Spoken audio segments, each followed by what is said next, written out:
যুক্তরাষ্ট্র দক্ষিণ কোরিয়ার সম্মিলিত সামরিক মহড়ার মধ্যে থেমে নেই কিম জং উনের দেশটিও। পারমাণবিক শক্তিধর রাষ্ট্র হিসেবে কোরীয় উপদ্বীপে নিজেদের ক্ষমতার উত্তাপ ছড়াচ্ছে উত্তর কোরিয়া। 10টিরও বেশি ব্যালিস্টিক মিসাইল ছুড়ে মার্কিন প্রেসিডেন্ট ডোনাল্ড ট্রাম্পের মনে রীতিমতো ভয় ধরিয়ে দিয়েছেন কিম জং উন। ইরান যুদ্ধের মাঝে যুক্তরাষ্ট্রকে ঘিরে উত্তর কোরিয়ার এমন উত্তাপে ব্যাপক শঙ্কা বিরাজ করছে হোয়াইট হাউসের শীর্ষ কর্মকর্তাদের মধ্যে। দক্ষিণ কোরিয়ার সাথে বেশ কয়েক দফায় সামরিক মহড়া সেরেছে যুক্তরাষ্ট্র, এমনকি দেশটিতে প্রায় 28,000 সেনা এবং যুদ্ধ বিমানের বিশাল এক বাহিনী মোতায়েন করেছে যুক্তরাষ্ট্র। সেই সাথে মার্কিন সামরিক বহরের অন্যতম শক্তিশালী air defence system terminal high altitude area defence বা থার্ড ক্ষেপণাস্ত্র মোতায়েন রয়েছে দক্ষিণ কোরিয়াতে। দেশটিকে ঘিরে যুক্তরাষ্ট্রের এমন সামরিক উপস্থিতিতে বহুদিন ধরেই উদ্বেগ জানিয়ে আসছেন উত্তর কোরিয়ার সর্বোচ্চ নেতা কিম জং উন। উত্তর কোরিয়ার বিরুদ্ধেও কি যুদ্ধে জড়াতে চলেছে যুক্তরাষ্ট্র?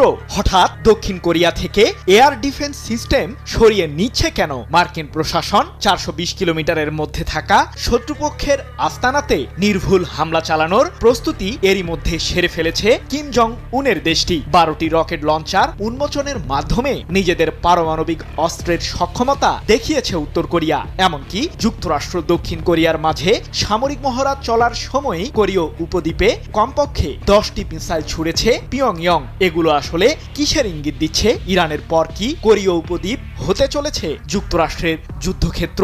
শুধু মিসাইল উৎক্ষেপণের মধ্যেই সীমাবদ্ধ থাকেনি উত্তর কোরিয়া। 420 কিলোমিটারের মাঝে হামলা চালানোর জন্য 12টি রকেট লঞ্চার উন্মোচন করেছে পিয়ংইয়ং। বিশেষ এই মহড়া চলার সময় উপস্থিত ছিলেন উত্তর কোরিয়ার সর্বোচ্চ নেতা কিম জং উন। আর রকেট লঞ্চার উন্মোচনের মাধ্যমে উত্তর কোরিয়া মূলত দেশটির পারমাণবিক অস্ত্রের বিষয়ে নতুন করে জানান দিয়েছে বলে মনে করছেন বিশ্লেষকরা। তাহলে কি দক্ষিণ কোরিয়ার এই দুর্বলতাকে কাজে লাগাবে উত্তর কোরিয়া?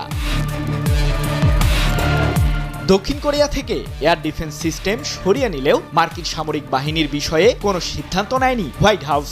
আর দক্ষিণ কোরিয়া ও যুক্তরাষ্ট্রের সম্মিলিত সামরিক মহড়াকে উত্তর কোরিয়ার বিরুদ্ধে যুদ্ধের উস্কানি হিসেবে দীর্ঘদিন ধরেই বিবেচনা করে আসছে পিয়ংইয়ং। তাই তো কিম জং উনের প্রভাবশালী বোন কিম ইয়ো জং সম্প্রতি বলেছেন, কোরীয় উপদ্বীপকে অস্থিতিশীল করার চক্রান্ত করেছে যুক্তরাষ্ট্র। পেশি শক্তি দেখিয়ে এই অঞ্চলকে ভয়াবহ পরিণতির মুখোমুখি করছে ওয়াশিংটন। আমাদের ধৈর্য নিয়ে কখনোই দক্ষিণ কোরিয়া ও যুক্তরাষ্ট্রের খেলা উচিত হবে না। যদিও ইরানের বিরুদ্ধে যুদ্ধে বেশ ক্ষয়ক্ষতির শিকার হয়েছে মধ্যপ্রাচ্যে থাকা মার্কিন সামরিক ঘাঁটিগুলো। ইরানের ছোড়া ব্যালিস্টিক মিসাইল ও আত্মঘাতী ড্রোনের হামলায় ধ্বংস হয়েছে যুক্তরাষ্ট্রের ওই ঘাঁটিগুলোর এয়ার ডিফেন্স সিস্টেম। এবার সেই ক্ষতি পুষিয়ে নিতে দক্ষিণ কোরিয়া থেকে বিমান প্রতিরক্ষা ব্যবস্থা সরিয়ে সেগুলোকে মধ্যপ্রাচ্যে মোতায়েনের সিদ্ধান্ত নিয়েছে যুক্তরাষ্ট্র। থার্ড মডেলের ওই এয়ার ডিফেন্স সিস্টেমগুলো 2017 সাল থেকেই দক্ষিণ কোরিয়াতে মোতায়েন রেখেছিল মার্কিন প্রশাসন। সম্প্রতি এক প্রতিবেদনে এমন তথ্যই জানিয়েছে